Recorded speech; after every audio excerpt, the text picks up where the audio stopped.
Ora, sejam muito bem-vindos a mais uma edição do Remata à Conversa. Eu sou a Ana Regina Ramos e estamos aqui hoje para mais uma edição no Porto.io, o espaço de coworking na cidade do Porto. E eu tenho na minha companhia, como sempre, o Eduardo Carvalho, que faz os nossos comentários acerca de futebol, sempre. E temos o nosso convidado especial, que é o Manuel Cruz. Que já vamos aqui passar aqui a palavra a ele, mas ele, para vocês conhecerem, ele já chegou a fazer relatos de futebol para a rádio, também através da internet, e atualmente escreve crónicas de jogo para o jornal A Bola, que, como todos vocês sabem, é o jornal desportivo mais antigo do nosso país, e portanto eu antes de mais vou aqui só passar a palavra aqui ao Eduardo, porque eu sei que ele é um amante no fundo dos relatos futebolísticos e portanto eu queria só aqui dar a palavra antes de começarmos a nossa edição. Olá Ana, um grande abraço a todos os nossos ouvintes, especialmente aos grandes apaixonados por futebol sem polémicas. Sim, é verdade. O futebol para mim nasceu como uma grande paixão através dos relatos. Lembro-me perfeitamente de poucos jogos serem televisionados e a única possibilidade que tínhamos de aceder sempre aos jogos que queríamos seguir, não é? Era através da rádio, aos domingos, em jogos durante a semana, Liga dos Campeões, Taça UEFA, que agora evoluiu para a Liga Europa. Era a única forma realmente que tínhamos de acompanhar sempre os clubes. E lembro-me perfeitamente de estar colado a um pequeno rádio, sentado no chão, esperando sempre pelo momento do golo, sonhando com as jogadas de ataque das equipas pelas quais simpatizava. E isso acho que de alguma forma foi a grande magia que me transmitiu esta paixão por futebol. Naturalmente que ver pela televisão é algo que nos transmite mais a realidade do que está a passar, mas ouvir pela rádio acaba por ser mais mágico, porque nos faz sonhar, faz parte do nosso imaginário de criança e que se mantém para toda a vida. Agora sim, Manuel, obrigada pela tua presença, antes de mais, e pronto, e agora queria que também desses aqui aos nossos ouvintes aqui um bocadinho da ideia daquilo que te fez também apaixonar pelo futebol. Antes de mais, agradecer-te o convite, e de facto é sempre um gosto estar aqui na vossa companhia para falar de futebol, para falar também da minha experiência no âmbito do jornalismo desportivo, que começou bastante cedo na minha vida, e começava mesmo por aí, porque eu comecei a fazer relatos de futebol aos 15 anos. O meu primeiro relato de futebol, ainda me lembro hoje muito bem, foi o Nuno Álvares Lixa, da Associação de Futebol do Porto, e na altura não fiz o relato sozinho, fiz o relato com o Fernando Marques, que é o relatador da Rádio Clube de Penafiel. Foi para a Rádio Clube de Penafiel que fiz esse relato, e fizemos o relato em simultâneo. Foi a minha primeira experiência. Lembro-me daquele nervosismo, porque eu já tinha algumas referências. Aliás, eu treinei no fundo para aquele momento, e de facto foi mesmo uma experiência muito arrebatadora para mim, porque foi um sonho tornado realidade. Nunca pensei que tomasse as dimensões que depois acabou por tomar esta minha aventura nos relatos de futebol, mas de facto foi mesmo um sonho realizado, porque os relatos aparecem na minha vida desta forma mais profissional, digamos assim, aos 15 anos, mas o bichinho dos relatos começa em criança.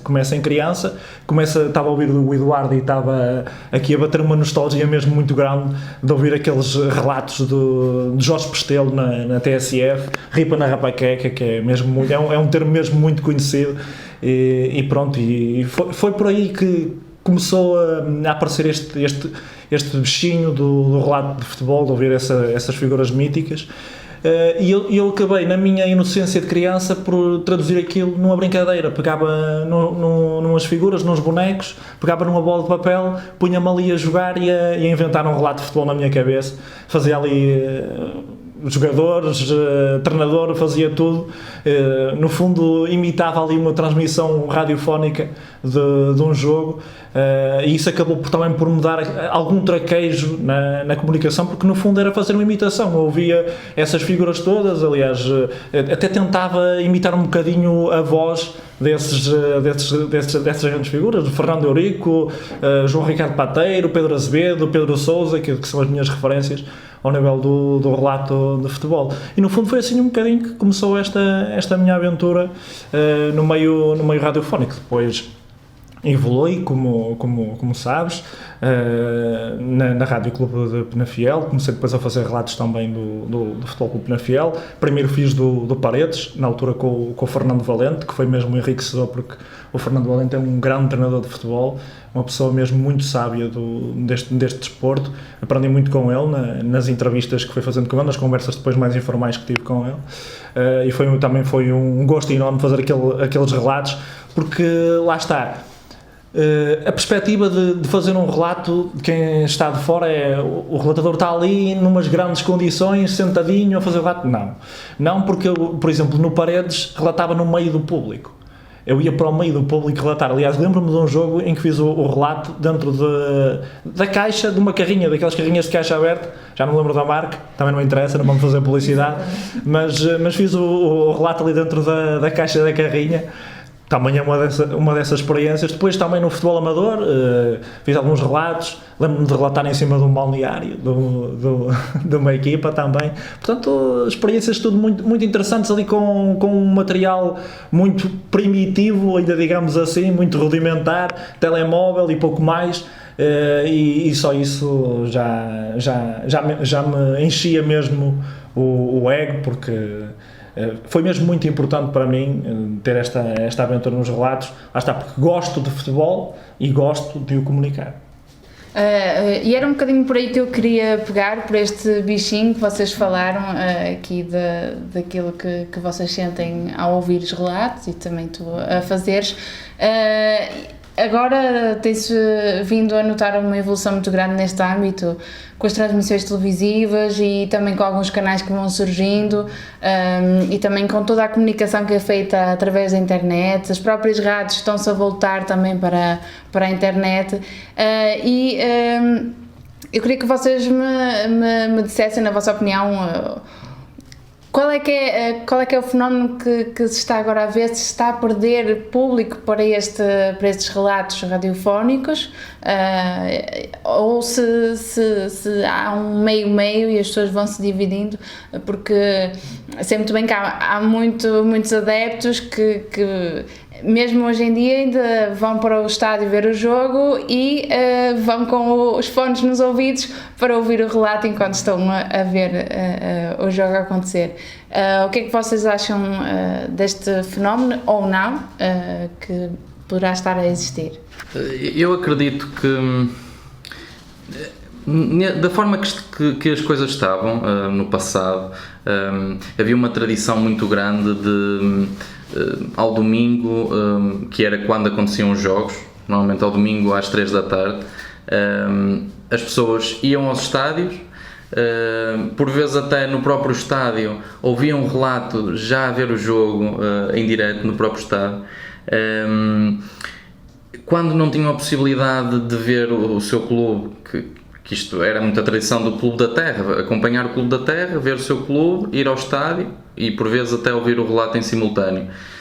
E quando isso não era possível, a equipa jogava fora de casa, a ideia era estar colado ao rádio, perceber se a sua equipa estava próximo de marcar, se não estava, perceber, acompanhar todas as incidências do jogo através dos relatos.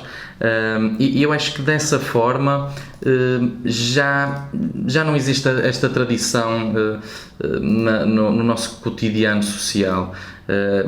Infelizmente, acho que a forma A globalização trouxe muita coisa boa e muita coisa má a todas as áreas da sociedade, e aqui não escapamos ilesos também com os relatos radiofónicos.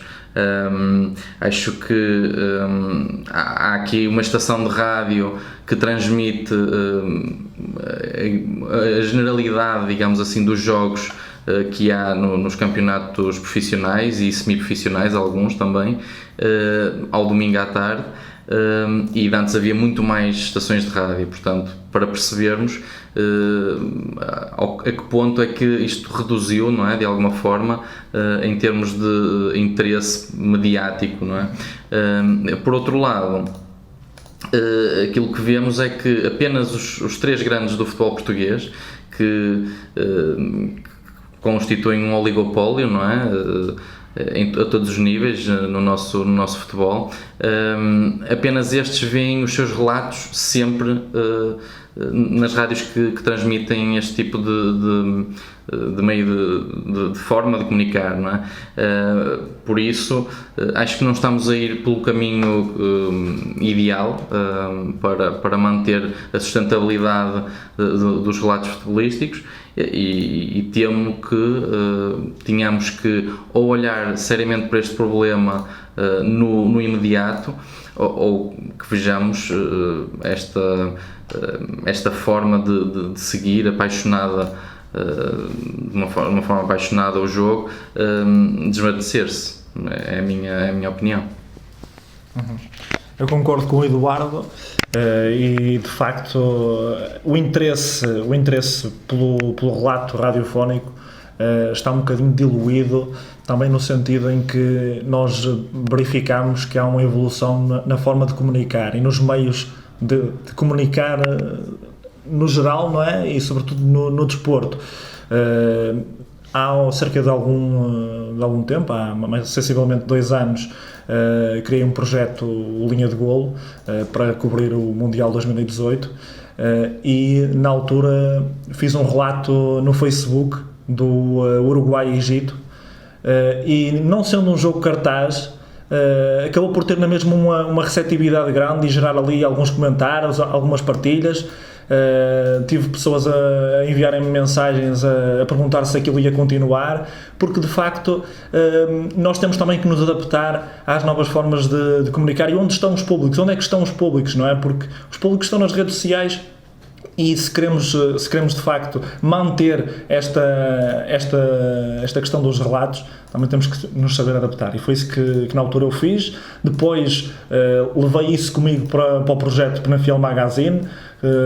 Fizemos o relato do Amarante de Leixões para a Taça de Portugal, também no Facebook, com muita adesão.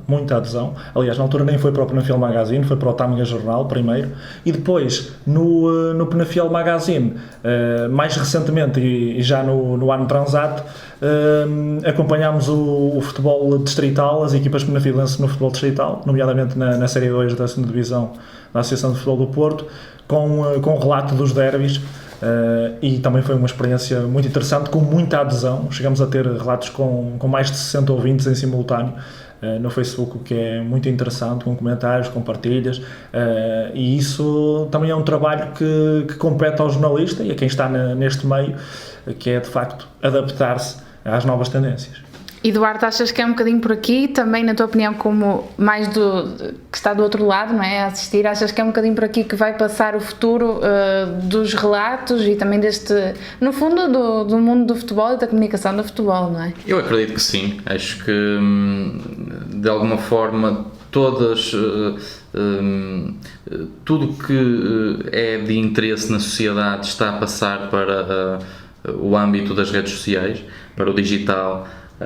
E não podemos dissociar aqui o relato futebolístico desta realidade, desta evolução, mas continuo a achar que por parte também de algumas estações de rádio que têm poder não é? Para se manter neste âmbito futebolístico, e manter estas coberturas, tem também esse papel didático, social, de levar isto para outro caminho. Agora, estou de acordo e que é muito bom, e estas iniciativas, como o Manuel falou e como ele próprio tem, não é? Esta forma empreendedora de estar é a melhor maneira de contornar os obstáculos que se nos deparam, mas acho que devia também passar por outras entidades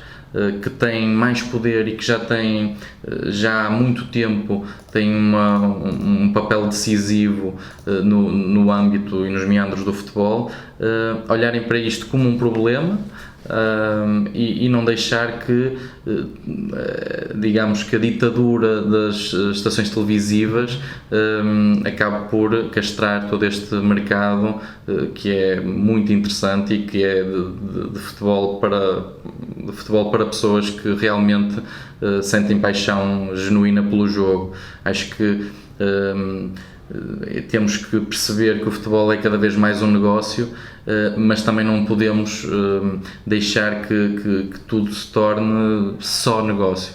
Acho que isso é muito importante, por isso naturalmente que estou de acordo com o Manuel e dou-lhe os parabéns por isso, mas também lanço aqui o repto para as estações de rádio voltarem um bocadinho àquilo que havia, de cobrirem muito mais jogos do que cobrem atualmente e contrariar aquele oligopólio dos três grandes que acaba por centralizar e acaba por bloquear o crescimento do futebol português. Manuel, no fundo este pode ser um caminho para o futuro dos relatos futebolísticos, mas achas que desta forma se pode perder um bocadinho aquela magia que existia antes, e achas que esta forma poderá ser sustentável, uma vez que há muita dificuldade agora em poder rentabilizar aquilo que é feito online, em todos os modelos online, principalmente no jornalismo, não é? Achas que é mesmo uma aposta para ser dada aqui? Há outras opções que também estejas a ver no momento para onde se possa seguir e que o futebol não perca, e que a transmissão, a comunicação do futebol não perca o sentido e que não se volte só para as polémicas? Vamos lá ver. Aí nessa questão estão várias questões embutidas. Quando eu falei do meu projeto, ou do projeto na Film Magazine, também jornal, são vários projetos nos quais fizemos relatos no Facebook. Estamos a falar de uma realidade completamente diferente daquela que é transmitida pelas rádios, que é uma realidade regional. E eu sou a favor de que nas realidades regionais que surjam várias destas iniciativas. As que puderem existir são todas bem-vindas, porque estes clubes não têm comunicação, têm muito pouca visibilidade, e o meu trabalho foi nesse sentido, também de dar a visibilidade a estes clubes. Agora, claro que estes projetos necessitam de apoio, de um background publicitário que permita que haja uma estrutura coesa e que se possa manter ao longo do tempo, porque estes projetos vêm e vão, a verdade é essa, não têm grande sustentabilidade a longo prazo devido a essas questões financeiras, e essa é que é uma grande questão que deve ser neste caso resolvida, não é? Por quem de direito, porque de facto os clubes, os pequenos clubes, não é? Os clubes de bairro, digamos assim, acabam por estar aqui um bocadinho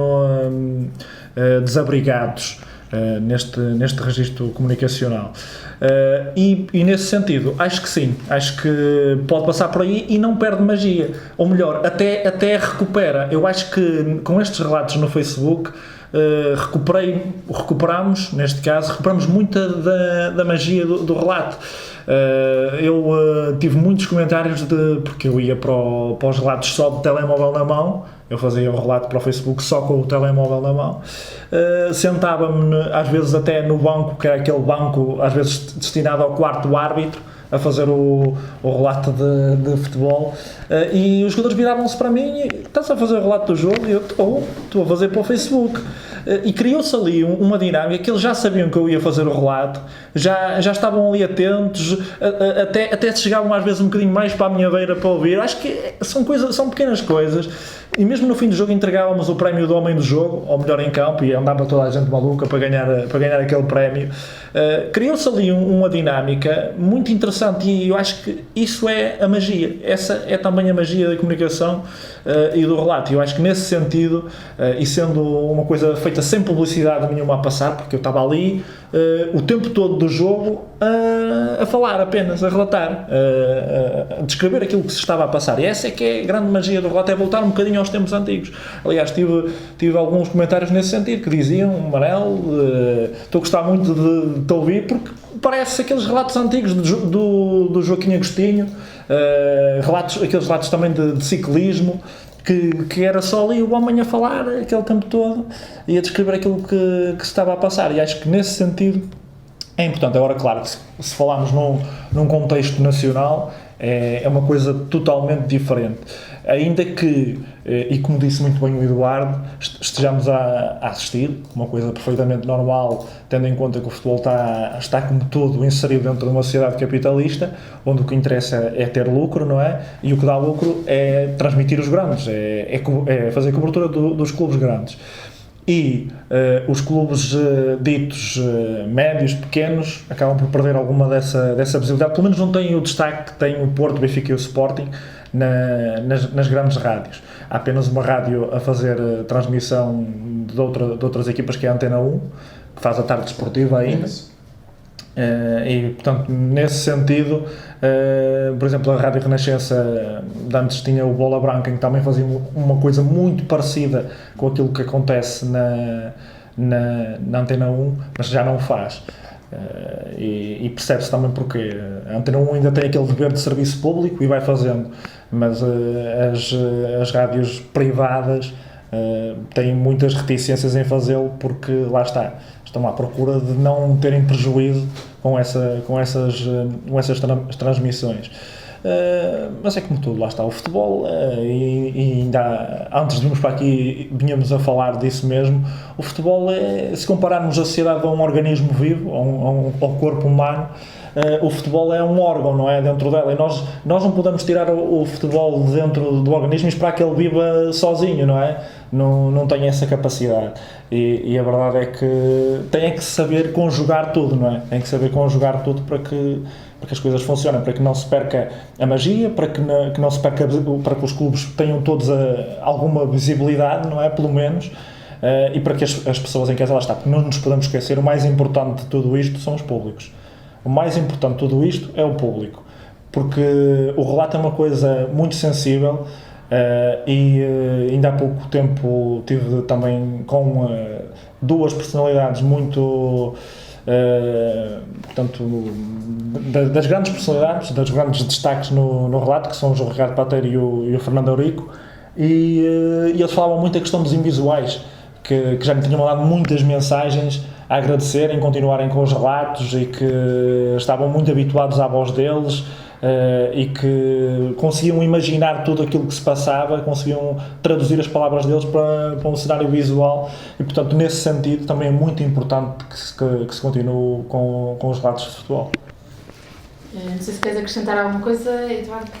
A única coisa que gostaria de acrescentar é que realmente concordo com o Manuel que não há qualquer tipo de perda de magia pelo facto do meio de comunicação não ser a rádio e ser uma rede social, ou serem as redes sociais. O que eu queria mesmo era sensibilizar de alguma forma para aquilo que, não só no âmbito do relato futebolístico, como na realidade do futebol em Portugal, acho que urge fazer para deixar naturalmente fluir o apoio ao Clube da Terra, as pessoas começarem, porque eu acho que isto acaba por ser uma bola de neve, não é? As pessoas nascem, são de uma cidade, são de uma localidade, e tendem a defendê-la não só a nível clubístico, como já acontece quando emigram, quando vão para outra cidade maior. Mas, de alguma forma, se esse gosto que têm pela sua própria terra não for alimentado, acaba por se desvanecer de alguma maneira. As pessoas não deixam de gostar, mas acabam por se aliar a algo maior, não é? Algo maior com que se identificam, que é, por exemplo, o apoio a um clube grande, não é?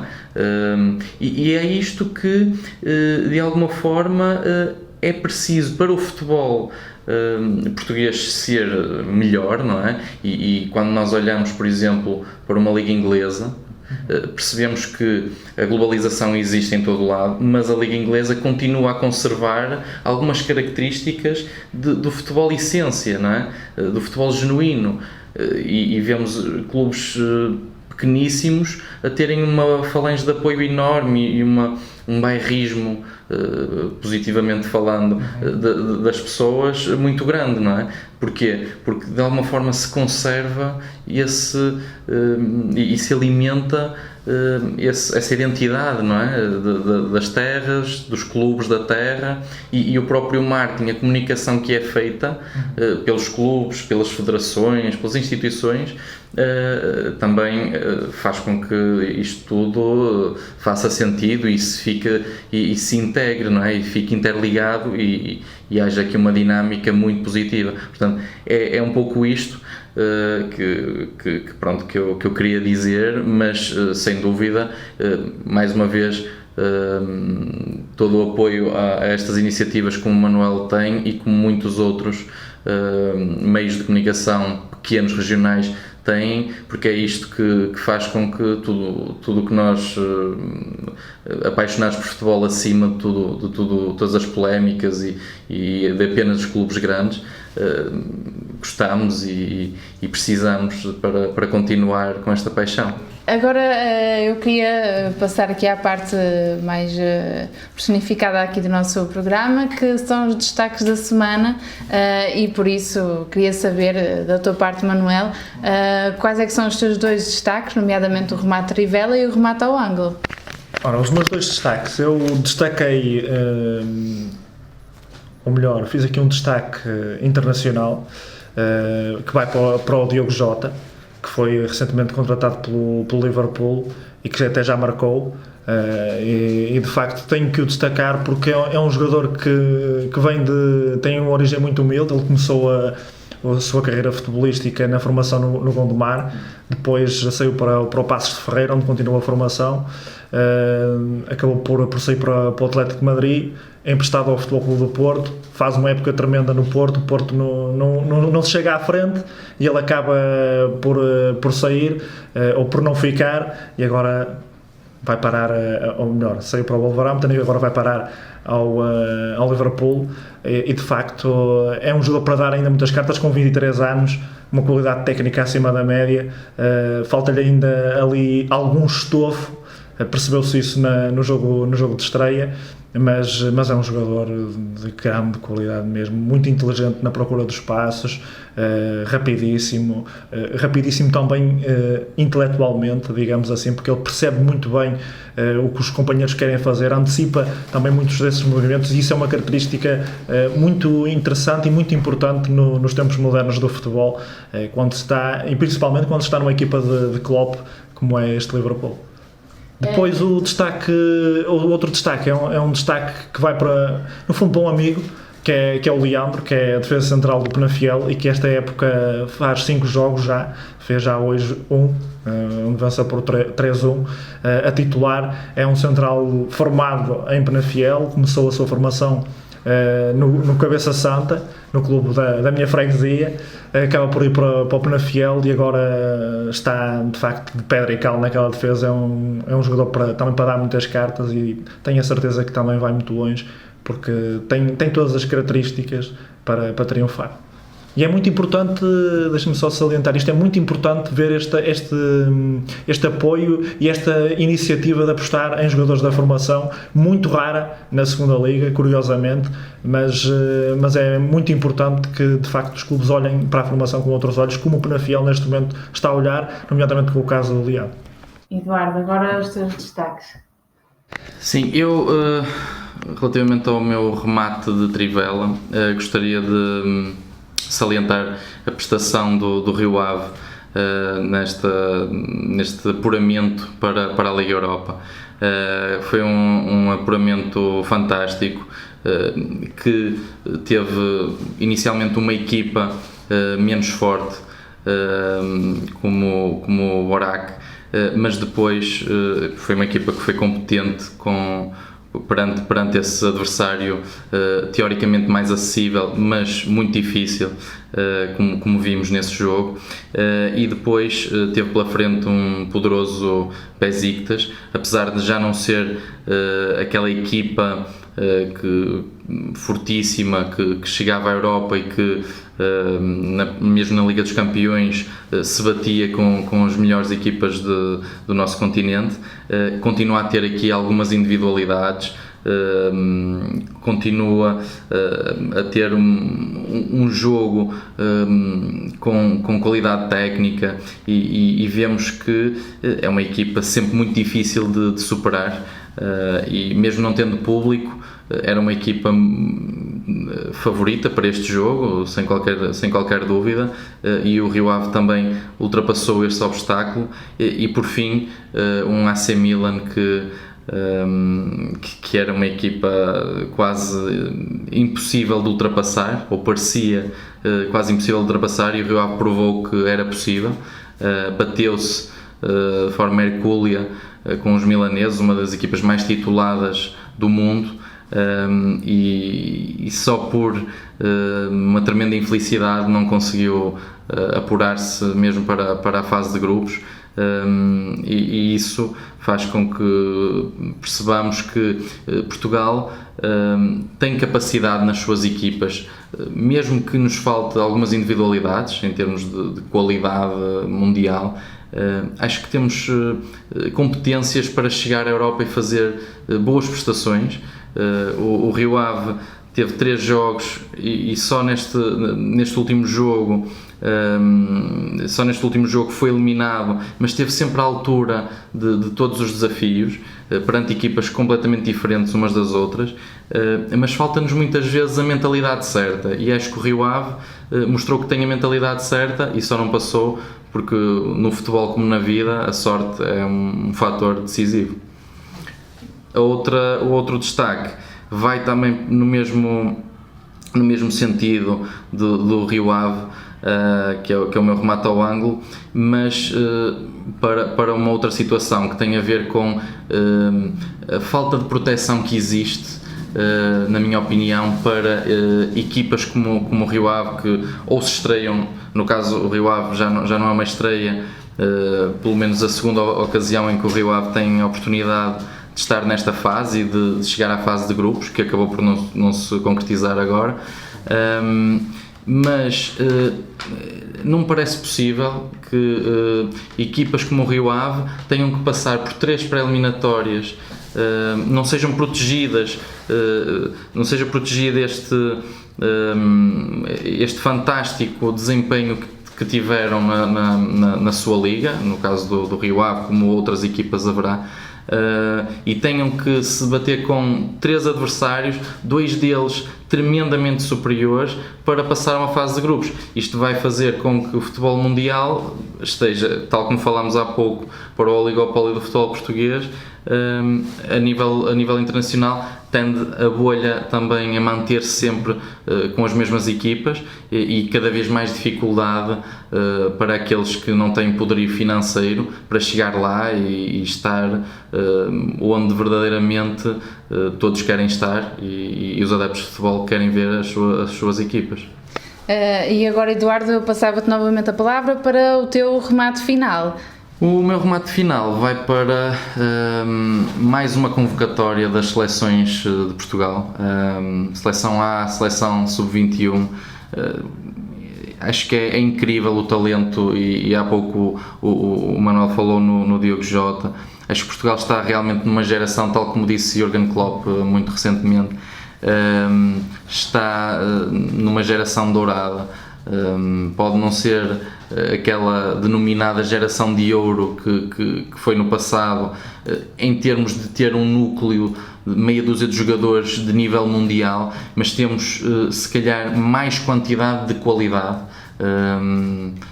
Está mais distribuída, não é? Temos um jogador que é um dos 2 melhores jogadores do mundo, garantidamente, e depois temos um plantel em cada uma das seleções incrível em termos de talento, em termos e depois não é só de talento, de qualidade técnica, é a forma como até há pouco também o Manuel referiu, a inteligência de jogo destes jogadores, acho que é muito superior à geração anterior, e isso é um fator relevante e que nos enche de orgulho. E agora, Manuela, eu queria, por último, que deixasse aqui uma mensagem para os nossos ouvintes e para os amantes de futebol ou quem acompanha.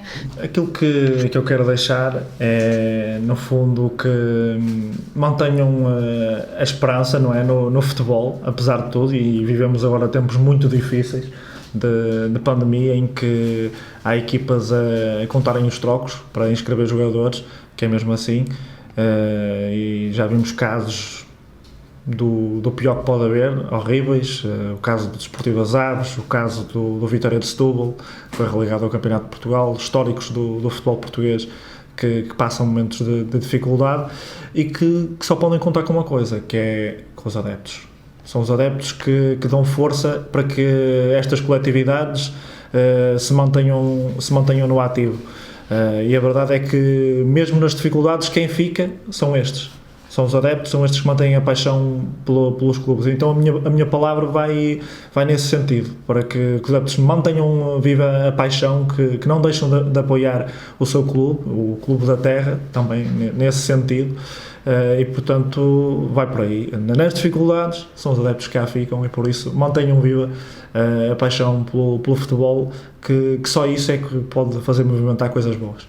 Ora, muito bem, muito obrigada aos dois pela vossa participação, a ti, Eduardo, que estás connosco sempre, e Manuela, obrigada também por estares connosco, e resta dizer para quem nos está a seguir que podem aceder às edições anteriores do Remata à Conversa em jornalreferência.pt, nas nossas redes sociais, e publicamos sempre também os diretos que fazemos no nosso canal do YouTube.